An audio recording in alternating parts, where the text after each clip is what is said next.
नमस्कार दोस्तों, इस वीडियो में आपका स्वागत है। आज हम बताएंगे कि हमारी मृत्यु के बाद हमारी आत्मा क्यों भटकती है और उसे क्या कहते हैं। ये अकाल मृत्यु होती है, इसलिए हमारी आत्मा भटकती है। हमारी कहीं ना कहीं इच्छा रह जाती है, इसलिए हमारी आत्मा भटकती है। गरुड़ पुराण में मनुष्य के जन्म और मृत्यु के रहस्य के बारे में बताया गया है।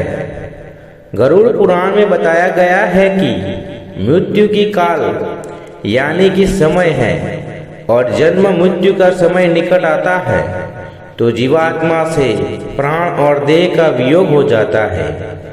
हर एक मनुष्य के अंदर जन्म और मृत्यु का समय निश्चित होता है, जिसे पूरा करने के बाद ही मनुष्य को मोक्ष की प्राप्ति होती है और वह पुनः दूसरे शरीर को धारण करता है। परंतु अब यहाँ से सवाल उठता है कि जब किसी मनुष्य की अकाल मृत्यु हो जाती है तो उस जीवात्मा का क्या होता है और अकाल मृत्यु किसे कहा जाता है। इस वीडियो में बने रहना, मैं लास्ट में बताऊंगा अकाल मृत्यु क्या होता है। और इस वीडियो को शेयर करना जिसे पता नहीं है कि मृत्यु के बाद हमारी आत्मा क्यों भटकती है।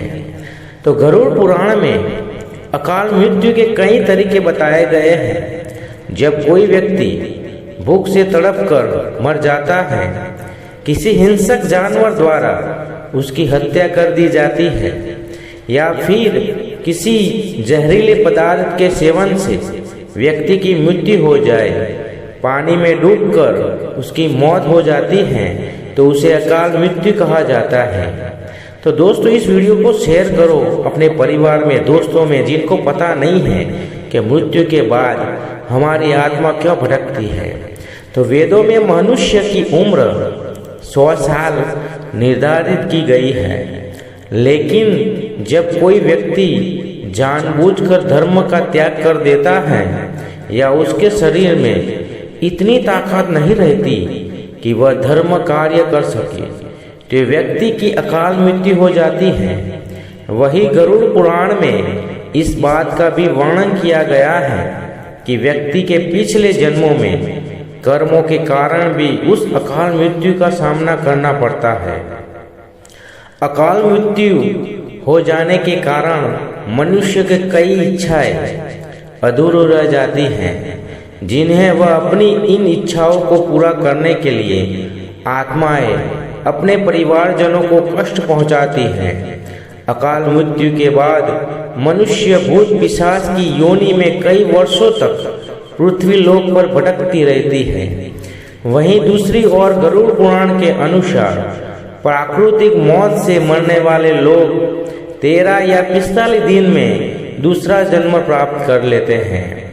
गरुड़ पुराण के अनुसार अकाल मृत्यु द्वारा मरने वाले व्यक्ति के परिवारजनों को उनका तर्पण नदी या तालाब में करना चाहिए। साथ ही आत्मा की इच्छा पूर्ति के लिए पिंडदान और दान पुण्य जैसे सकर्म करने चाहिए।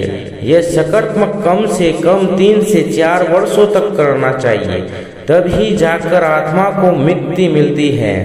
तो जो हमारी आत्मा अकाल मृत्यु के बाद भटकती है तो उनके लिए हमें पिंडदान करना पड़ेगा और पुण्य जैसे काम करने पड़ेंगे 4 साल तक, तभी उनकी आत्मा को मुक्ति मिलती है। गरुड़ पुराण में बताया गया है कि व्यक्ति को कर्म के अनुसार फल भोगना पड़ता है। इसमें बताया गया है कि अच्छे कर्म करने से व्यक्ति को स्वर्ग की प्राप्ति होती है, वही बुरे कर्म करने वाले व्यक्ति को नरक की यातनाएं झेलनी पड़ती है। बता दें कि हिंदू धर्म में गरुड़ पुराण को महापुराण बताया गया है और इस पुराण में जो भी बताया गया है ये इसलिए भगवान विष्णु ने उनके प्रिय वाहन गरुड़ देव के मध्य हुई वार्ता का विस्तृत लेखा जोखा मौजूद है। गरुड़ पुराण में स्वर्ग एवं नर्क लोक का विस्तृत विवरण किया गया है। साथ ही यह भी बताया गया है कि मृत्यु के बाद आत्मा किन किन अवस्थाओं में रहती है। संक्षेप में बताया तो मृत्यु के बाद होने वाले सभी क्रियाओं को गरुड़ पुराण में विस्तार बताया गया है।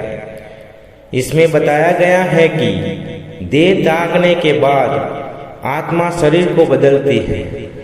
लेकिन प्रश्न ये उठता है कि कैसे और कितने समय में।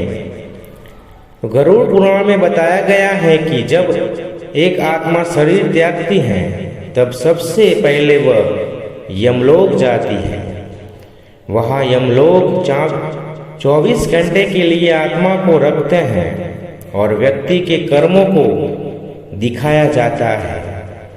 24 घंटे पूर्ण होने के बाद आत्मा को पुनः अपने परिवारजों के पास 13 दिनों के लिए भेज दिया जाता है, जहाँ उनका संपूर्ण जीवन बीता था।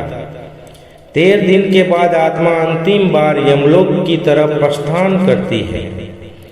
गरुड़ पुराण में बताया गया है कि 13 दिन बाद यमलोक के मार्ग में आत्मा को 3 मार्ग स्वर्ग लोक, नर्क लोक और पितृलोक मिलते हैं। कर्मों के आधार पर व्यक्ति को आत्माओं को इन तीनों में से किसी एक लोक में स्थान मिलता है। अपने जीवन काल में यदि व्यक्ति धर्म और आध्यात्मिक के मार्ग पर चलता है तो उसे देवलोक की प्राप्ति होती है, और जो अपने जीवन काल में कुकर्म करता है और भक्ति से दूर रहता है उसे नरक लोक में स्थान मिलता है। जैसा कि जब आप जानते हैं कि मृत्यु के बाद 13 दिनों तक आत्मा अपने परिवारजनों के पास रहती है, इसलिए उन्होंने पुराण सुनाने के लिए गरुड़ पुराण पाठ का आयोजन किया जाता है। मान्यता है कि महापुराण के पाठ से मृतक की आत्मा को शांति मिलती है और मोक्ष की प्राप्ति होती है। तो दोस्तों, इस वीडियो में हमने बताया कि मृत्यु के बाद हमारी आत्मा क्यों भटकती है। तो हमने इस वीडियो में बताया है, तो आपको इस वीडियो को शेयर करना है अपने दोस्तों में, परिवार में। जिनको नहीं पता उनको इस वीडियो को शेयर करो। आपको बहुत बहुत बहुत पुण्य मिलेगा और आपकी आत्मा मोक्ष मिलेगा।